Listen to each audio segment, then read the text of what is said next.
75 साल हो गए पाकिस्तान को, एक दिन भी पाकिस्तान ने मुश्किल के बगैर नहीं देखा।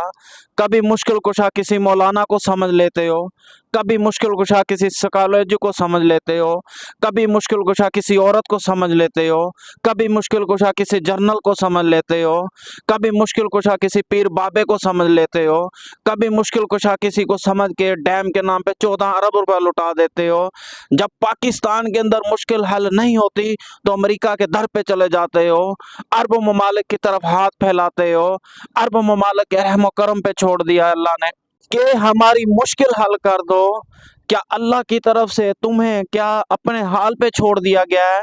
अमेरिका के रहमो करम पे छोड़ दिया गया है, अरब ममालिक के रहमो करम पे छोड़ दिया गया है, या फिर IMF के रहमो करम पे छोड़ दिया गया है, या फिर पीर बाबों के करम पे रहमो करम पे छोड़ दिया गया है कि जिन 23 करोड़ अवाम को जब मुश्किल आए तो तुम कशकल उठाकर दर दर घूमते फिरते हो।